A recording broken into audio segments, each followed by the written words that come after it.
Dan from South Jersey with the $10 says, my wife is a therapist for autistic people and an expert in the field.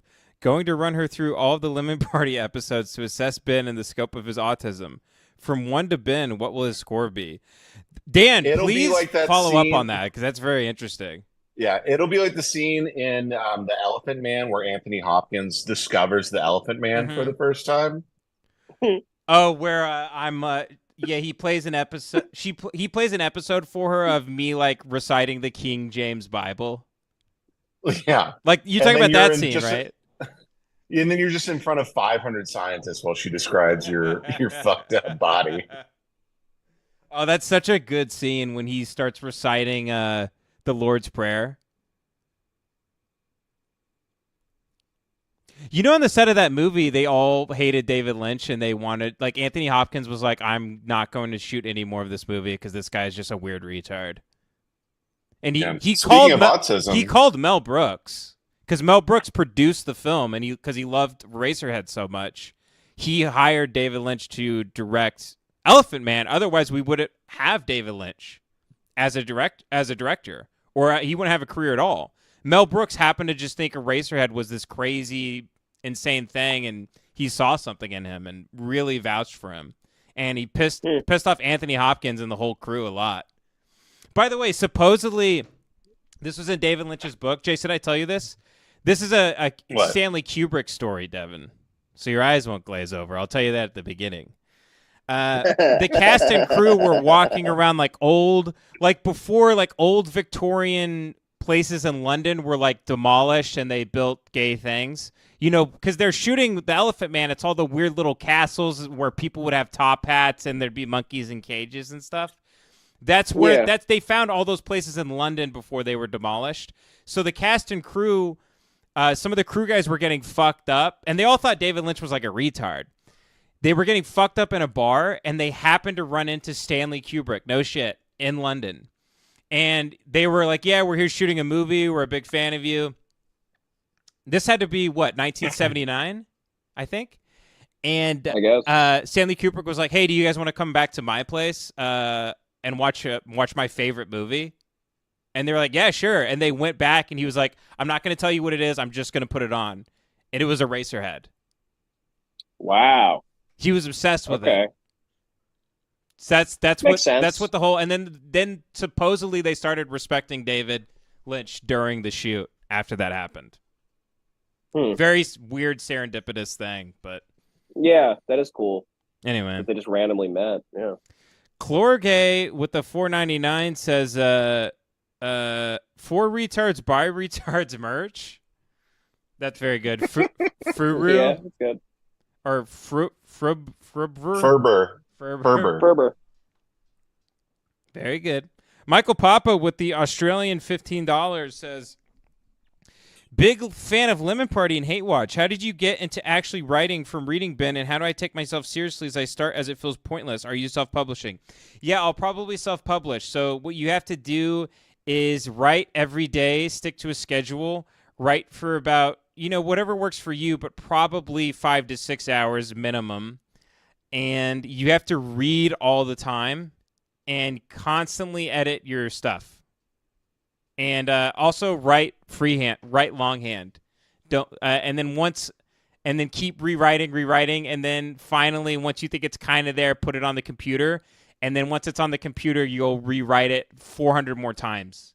And just spend a lot of time thinking about the story and the characters, and read books that you like, and think about why they work, and think about why you like the characters and the prose and things like that. You just got to read a ton, and you got to work really hard at it.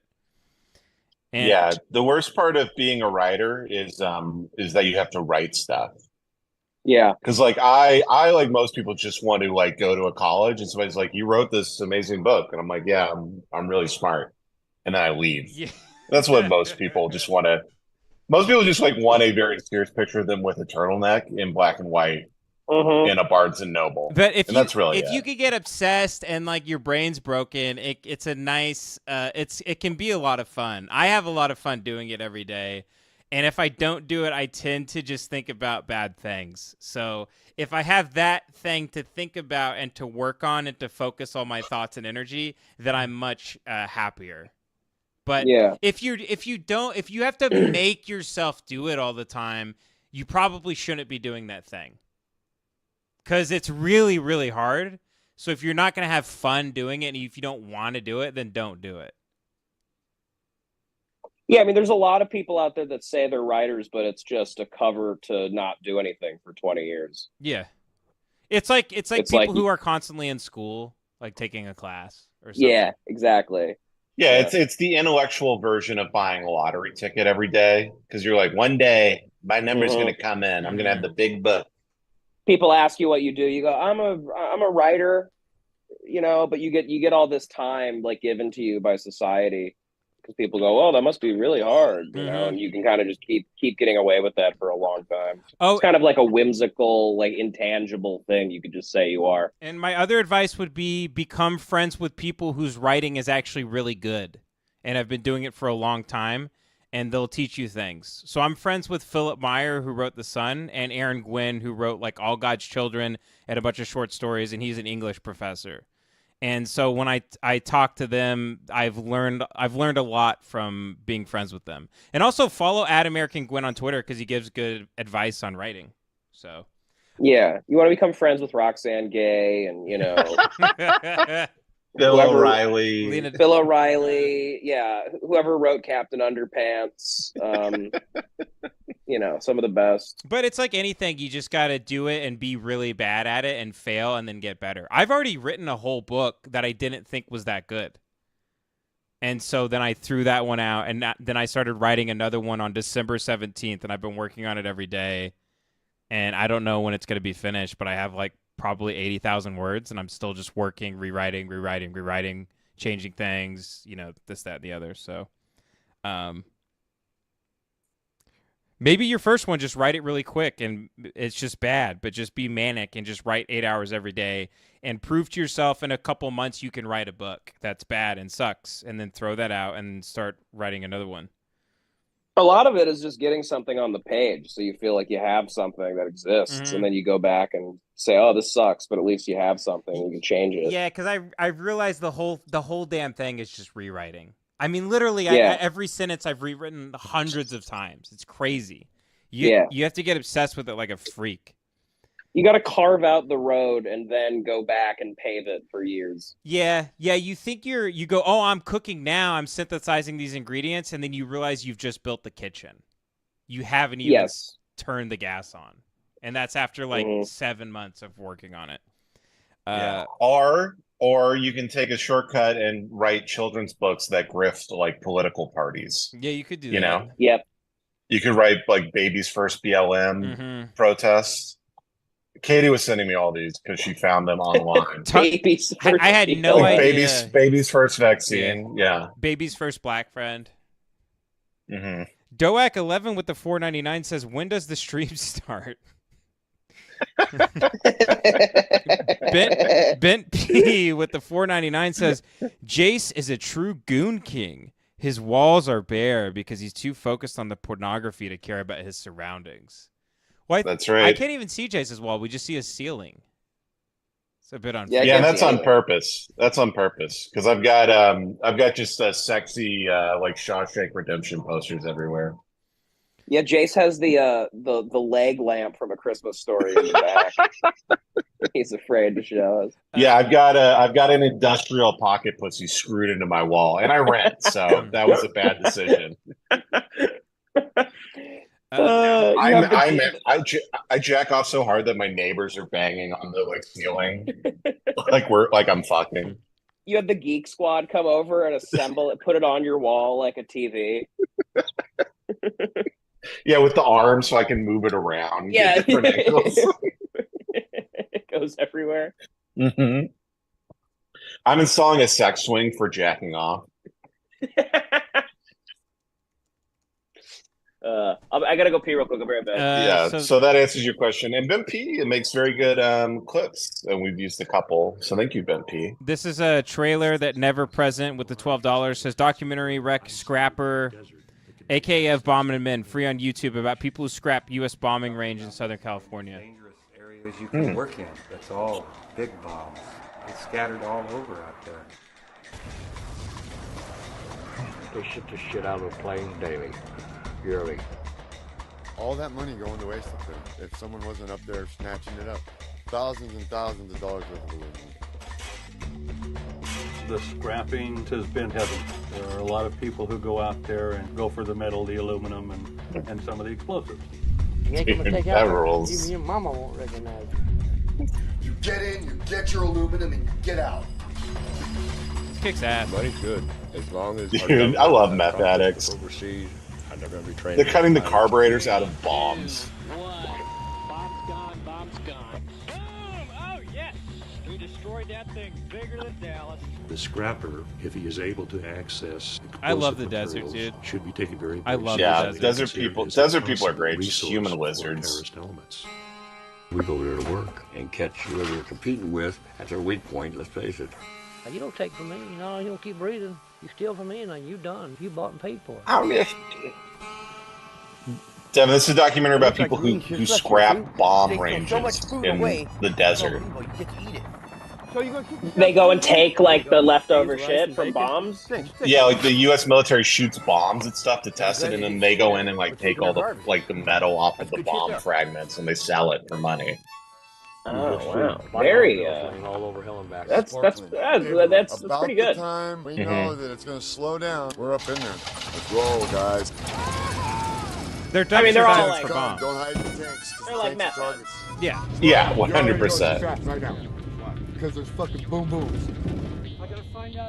I mean, I said they're cutting the carburetors off of missiles, so God, people in the desert, they're human like cartoon characters, like Wile E. Coyote and Don't be going that impact area. they literally will spin around in a little tornado and like go around. yeah. Being out there at night with They've all had at least it's one just anvil insane. dropped on their head. Doak11 with the $4.99 says, Ben, have y'all heard the Richmond, North of Richmond song yet? Yeah, we just answered that about 20 minutes ago. Yeah, I mean, We think it stinks. Yeah, I think it's bad. Mm-hmm. Well, there's a lot of people in this country that don't, brother. There's a lot of people who owe $80,000 to a Ford dealership and think it's rules. Manipulate, mansplain, manifest with the $9.99 says, Devin, you rule, king. Please may you elaborate about your comedic process. You make it seem so effortless, but there must be vast amounts of work that goes into your art. Sincerely, a fan. Thanks. That's all I'll say. There's some sort of running I think it's a gag running here. gag. They keep asking me about my process. I fuck your mom and then I write. There we go. Woodrow199 with the $5 says, hell yeah, Rolling Stone, street fighting, man, G7. Thank you, Woodrow. Jacob Thank you, Faye Woodrow. with the $9.99 says, I'm begging for the new Will and Dawn. They walk into a seal enclosure and they all start barking. Will also does a seal impression that fits so well. Okay, well, they gave me 10. What? Oh my god. They gave me 10. They do an impression of a seal? By the way, Katie's been giving them money on their live stream. I don't know if any of you have been watching, but Katie's been donating. I take it in, she takes it right back out. Let's see. Which one is the... Oh, here we go. Sea lions. Good evening, everyone. And today we're here in Pigeon Oh, he got a Forge, new hat. Good for him. And we're going to go on a walk He outgrew his old down one. their greenway here. And we're starting here He at the outgrew city it. park. And we're going to walk through Pigeon Forge. Okay. Gold mill. What they do. But Will has a belt for his socks. Beautiful. And they removed a lot of the rubble. Why are they always at construction And sites? they're getting ready to rebuild this. There's going to be all new go-kart tracks in God here. damn them, dude. And you can see some... They're at the construction Some site go-kart for a tires. go-kart track. Like they Look, hon, a caterpillar. That'll soon be a butterfly. Dude, I need a timestamp for these damn seals. Where is this? This looks very pretty, though, wherever they are. They should not be allowed anywhere pretty. Agreed. They've ruined beauty by being here. I wonder if this is like more this their all the speed. time. Weird. Yeah.